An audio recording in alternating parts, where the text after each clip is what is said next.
This is Kristyn, Clarke, and Larry Cochran with Pop Culture Madness and ConcertBlogger.com, and we are here with Jimmy Urine of Mindless Self-Indulgence. Thank you for joining us. Thank you for having me.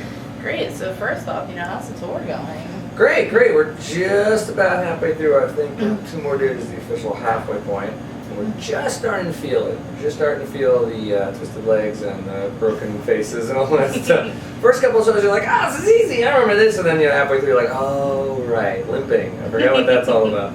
So, but it's going great. Shows are good. Kids are good. Doing fantastic. You guys, of course, are touring in anticipation of your brand new album coming out called, what was it? How to Stop Giving a... How I Learned to Stop Giving a Shit and Love Mindless Self-Indulgence. I'm going to change it to How I Learned to Remember the Name of that record. So, of course, you guys, the record influence was Dr. Strangelove. If you had to put your own doctor title to it, what would it have been? Oh, I didn't even think about that. That's a really good fucking question. Shit. I didn't even think about. Oh man, Blindsided. That's good. I don't know. I can't even think of one. I didn't even think about that far in advance. That's good. Shit. Yeah, no, we totally love all that stuff, all that spooky stuff, and also just in general, that was kind of how we were feeling about Mindless in general. Just sort of like, hey, this is what we got is really good. Like the more we kept going, and the more people in other bands and everything like that. Whether the band was like a really big band, a famous band, or whether they were like just, on the same level or lower than us. We always had all these internal problems, and a lot of the internal problems are within the band themselves, and people are always arguing and talking, or like having, being like, oh man, my band this, or like, oh man, you guys are so lucky. So everybody's always like, you guys are so lucky because you all like really love each other and hang out and like each other, like you genuinely like each other. And also, like, you get to do whatever you want, you don't have to label up your ass, you don't have to, like, censor yourself for TV or for, videos, like, you're so lucky. And so we were just like, we kind of like, that's kind of what the thing is, like, yeah, we really do like being in the band. And we didn't realize how lucky it was to find 4 people that we like each other, and we're not, it's not about like, oh, I'm looking for a musician. It's more like, I'm looking for a friend to hang out with. And, hey, you happen to play drums? All right, let's play Xbox, and then we'll go play drums, and then we'll come back, we'll finish our Xbox game. Stuff like that. So that's kind of where the title came in from. Awesome. Well, awesome. I mean, what's awesome to me is how much money you guys raise, through fan donations on Kickstarter. Kickstarter. Well, and that's the other thing that is funny, and this is a thing I've been saying about Kickstarter is, when the first time we had the idea, Steve came up with the idea, and this was way before Kickstarter. He was like, I've discovered how to stop people from stealing music. And I was like, how is that? And he's like, if they don't have the music, they can't steal it.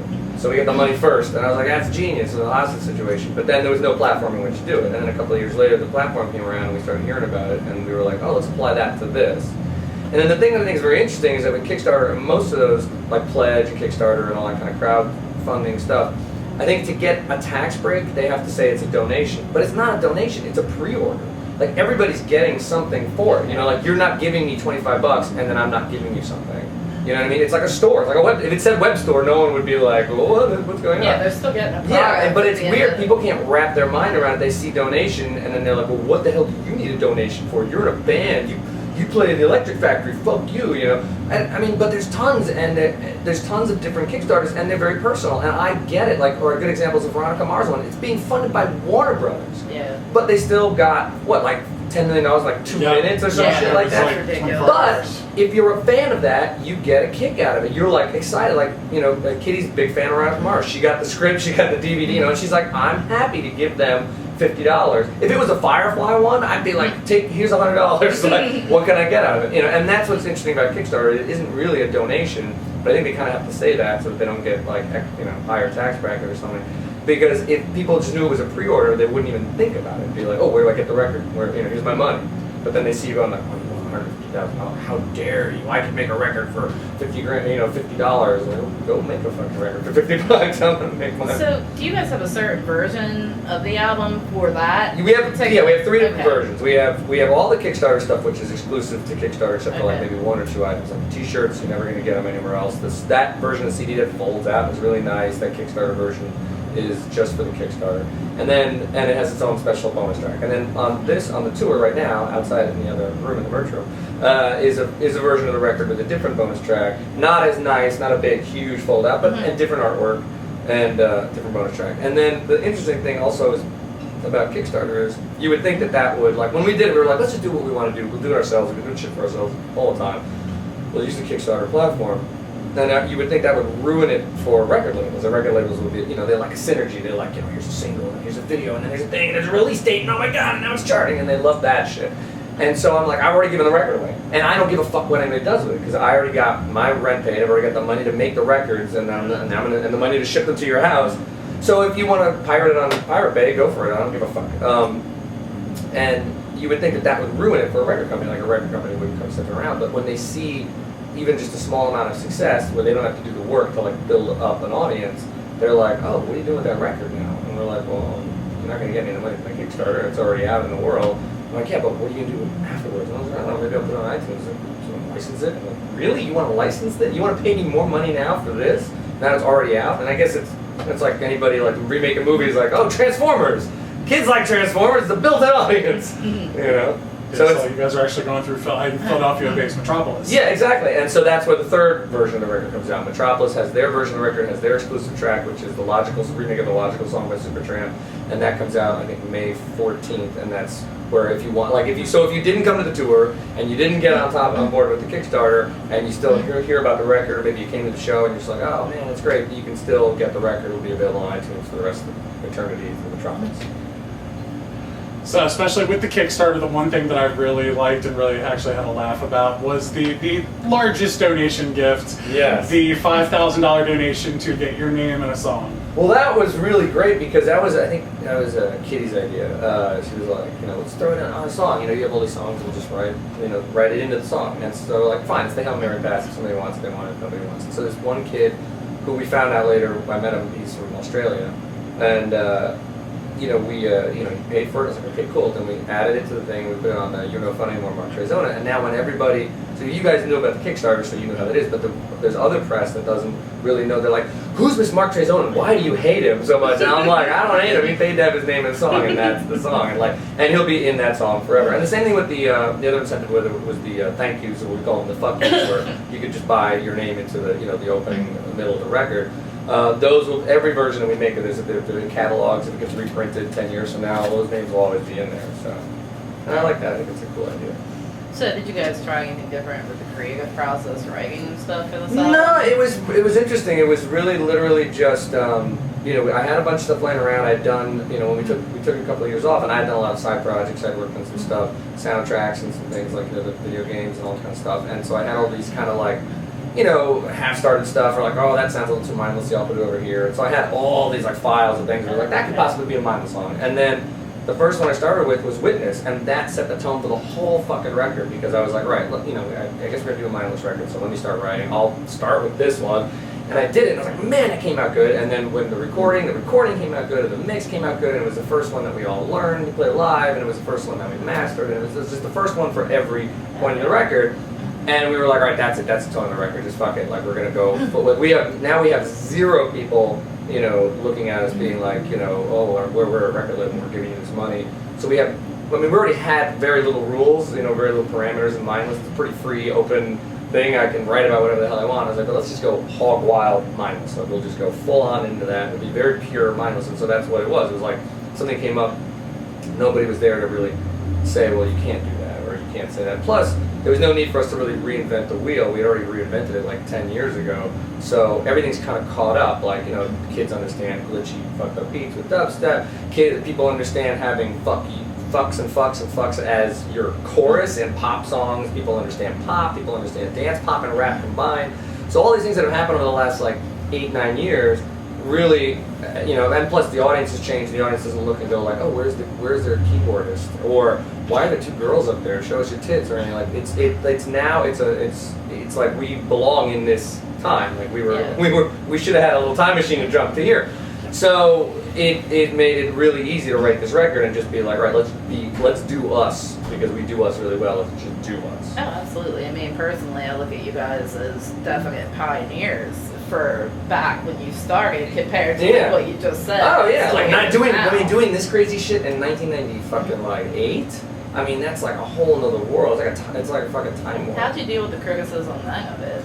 We just we jumped in feet first, and we were a lot more like, we enjoyed kind of it was fun. At the beginning, we enjoyed kind of the hate and all the like, sort of, it was almost like a big hazing in a sense, where it would just be like, and we were very quick to like, be quippy to them, and then it's somewhere in the middle it kind of turned where it was like a half and half audience, and that was a really fun because the haters would always set up the jokes, and then you just, alley the jokes, and then all the people who loved it who were in the front rows would always be like, oh, no, they totally fucking got you, Especially when you had, like, a good example of a perfect middle ground for us was when it was, like, when we were opening for System, because it was us, and we had a whole bunch of kids to see us, then there was a ton of people to see System, and then the band in between us and System was Clutch, and so, which is nothing like us, and they would be all back by the bar, dudes with beards. So the dudes with the beards at the bar would be yelling all sorts of shit and insults, and then we would be flipping it around, and then the System kids in the middle would be like, hey, these guys are pretty fucking, they're kind of funky, and they're kind of weird and glitchy and all fucked up, and they're pretty smart, and they just totally nailed that dude in the back, like, so that's when we kind of, but then all of a sudden, by the time we got to about Project Rev, is when it was just loved. Like, it was total, and we were like, that's different. I was like, we're ready for a fight. Like, we've been ready for a fight for like the last 10 years, and all of a sudden it's like everybody's like kissing and hugging and ripping our clothes off, and we're like, wait, when did we turn into fucking Justin Bieber? Now it's weird because we feel like a legacy band. Like, we feel like something like, a good example that I always use is like either Cramps or Guar with less blood. But like that kind of, like, Guar will always be Guar, and if you want to see Guar and you want to see a Guar show, you have to go to Guar. You can't get Guar anywhere else. Cramps, you always had to go see the Cramps. And they would come through and they play the Cramps show. And same things, like Mindless Love Indulgence comes, plays Mindless Love Indulgence. So if you want to hear Mindless Love Indulgence, come to Mindless Love Indulgence. And that's kind of interesting, like these last year and a half, once we came back from our little hiatus, it was very like, oh, I've been listening to you guys since I was 7, or like, I've always known about you, or like my whole family, was listening to you, and I'm like, oh, that's different. Like, it's slightly different. Well, I think it's like you said too, I love to see bands, like I know Guar playing it themselves in, a show like Bonnaroo and stuff, and I love when a band will take a risk like that for a crowd that may or may not may or may be like, what is they this? tore it up, like, it was great. And that's always, festivals are fun like that, because festivals you can kind of be like, all right, people who are into Bon Jovi, it's time to educate you. Yep. It's a completely different atmosphere. Yeah. With the whole being, how do you feel that you are pioneers in that aspect, and everybody's starting to come around to the mindless way of doing it's interesting. We were very not one-dimensional. Like, I give it up for people who are one-dimensional, who are like, I'm a rock and roll guy, I'm a rock and roll tattoos, I'm gonna play rock and roll. You're probably making a fuck of a lot more money than I ever will, and it's a real easy lane. We just didn't like anything, one thing where we wanted to devote ourselves to it. Like, we like hip hop, but we're not rappers. We like new wave, but we didn't want to go down that road. We like rock and old Black Sabbath stuff, but that's not us. We like dance. We like all this stuff, and we were like, why don't we make a band from the future that combines all this shit? Because when I would go to people's houses, like, some kids super punk rock, look at their CD collection, even back in the 90s, there was like Wu-Tang Clan. He listens to The Cure, even though he's got a fucking super huge mohawk, and so on and so forth.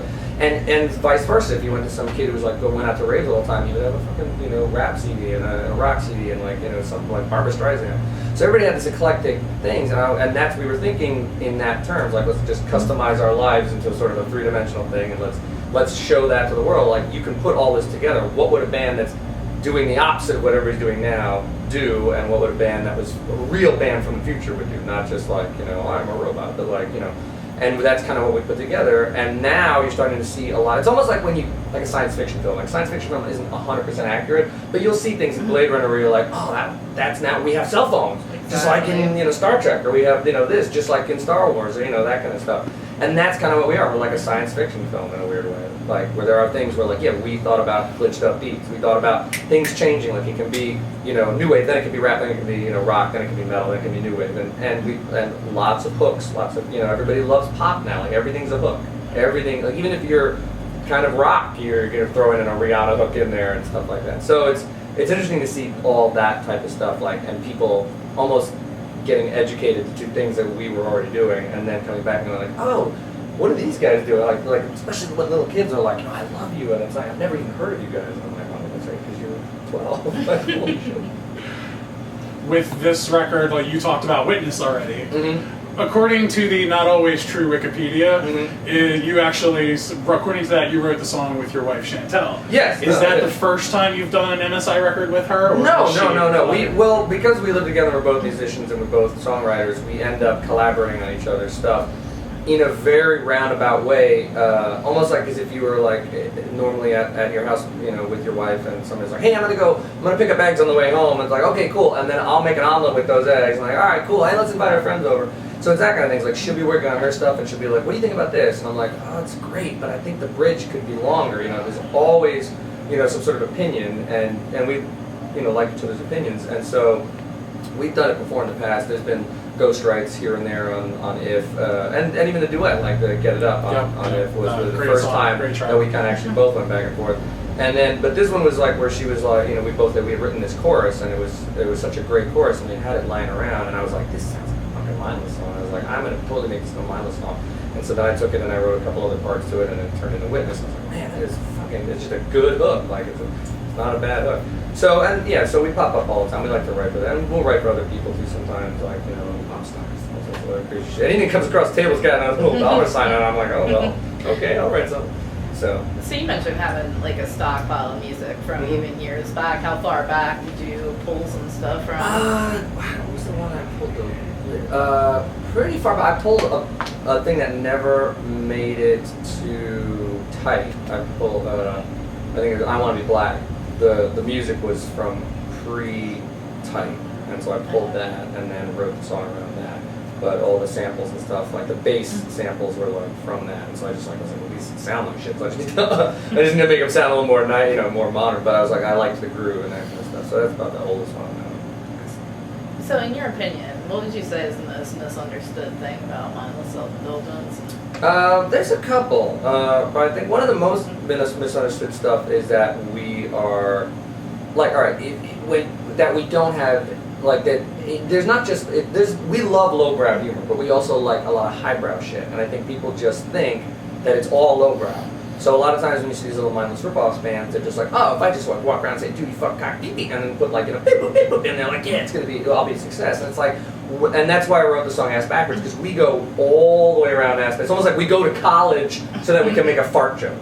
It's more like we, honestly, probably one of the two biggest influences on us, or that I can relate us to, is Mad Magazine, which is like satirical and classic, and/or National Lampoon Magazine, which is again satirical and classic. And even if we're saying fucked up shit, or we're saying fart duty jokes, it's still kind of a weird, like we're going way highbrow just to come back lowbrow, which is a very interesting phenomenon that we notice. Because we're like, why isn't anybody? Why isn't anybody getting the mindless formula? Like they're trying. I see them trying. Like, these guys are doing the chiptune stuff, and these guys are doing the crazy antics, and these guys, but nobody's like putting it all together the way we put it together. And we figured out because we do things so ass backwards. You wouldn't do it that ass backwards. It just takes too much fucking time to go all the way around this. But we just enjoy doing that. Like when we get our influences, they're rarely from music, or if they are, they're from really bizarre shit. Where like someone's like, I'm into K-pop. I got all this K-pop stuff, and we're like, oh, I like the way this guy is dressed in this one K-pop video. So now I'm dressing like, in this kind of a shoe or something like that. Where somebody brings a fucking art book on the fucking bus, and we're like, we're gonna rip that off the backdrop, Talking about K-pop, did you fall into the Gangnam Style thing at all? Well, the thing I think is interesting about Gangnam Style is it's weird because K-pop's been around forever, and we love real K-pop, like G-Dragon and 2NE1 and all these fucking things. We just watch all the videos on the bus. And Psy's been around forever. And Psy isn't he kind of comes across as like a Will Smith of K-pop, but he's more like an Ice Cube of K-pop before he got lucky with Gangnam Style. Now Gangnam Style was a big phenomenon and was he just happened to nail the right thing, became viral. But his new one's hilarious too. Gentleman? The Gentleman, the Mother, Father, Gentleman. I haven't listened to it, but I did. The video is hilarious, and then that's the thing. It's like people watch the video and they don't notice that the girl in the video is from another K-pop band and all this kind of stuff. Like we know all that shit just because we like that culture, just like we like Japanese culture, we like Australian culture, and UK and Europe. And once you kind of get around a little bit, you're kind of like, oh, this is a lot of cool shit out there. That's just weird shit. But it's funny that they've been trying to push K-pop in here for so long with all these really serious bands, and then the one guy does kind of a fun, and it was Gangnam Style. It was hilarious. And it's just so funny that it caught with all, and it's such a family thing. But it'd be like a little family being like, like NWA, and that's and that's Gangnam Style. So and we think that's kind of interesting. But yeah, I love him. He's hilarious. I think he's funny. So after this tour wraps up, what are your plans for the rest of the summer? Well, 2013. So we did the Kickstarter. That worked. Then we went to Australia. That was the beginning of the year, and then we started sending out Kickstarter stuff. There's more coming, kids. Don't worry. And then we're on the tour. We're happy to do the tour. Tour ends around May-ish. Then we're gonna go home for summer, probably do a video or two, because again, we can do this unorthodox, so we don't have to do it in order. We can do the whole thing unorthodox. So we'll probably do a bunch of videos, you know, try to get a couple viral ones, kind of like the I'm on Crack style stuff. And then probably a remix record, you know, hey, maybe the clubs want to play something like Fuck Machine, you know. And then fall or winter, we're gonna go. We're right now we're working on a UK, Euro, Russia, Scandinavia kind of thing. So we're coming back, and then probably next year, early next year, we're gonna see what Australia has to offer, and if we get a good Australia thing, we'd like to do a round, you know, Pacific Rim, do Japan, maybe hit something new in there, Thailand, Korea, and then hit Australia, and then come home and then. Nice. Well, it definitely sounds like you guys are going to be busy. Yeah, I got my ears set, so I'm all good for that. Great. Well, I want to thank you so much for taking a few minutes out to speak with us. I Of course, appreciate thank it. you. And good question with the Dr. Strange one. Now I got to think about that one. That's the best one. Put it up on your Facebook, put it up on your Tumblr. I love the way you guys use social media. Yeah. I was reading the chat today you had on Facebook with the fans. That was very entertaining. And I was just how you use your Tumblr as your news page for you. Yeah. No, it's a social media, man. It's easy. Yeah, I'll Twitter it when I figure it out. Great. Cool. Thanks, guys. Absolutely. Thanks.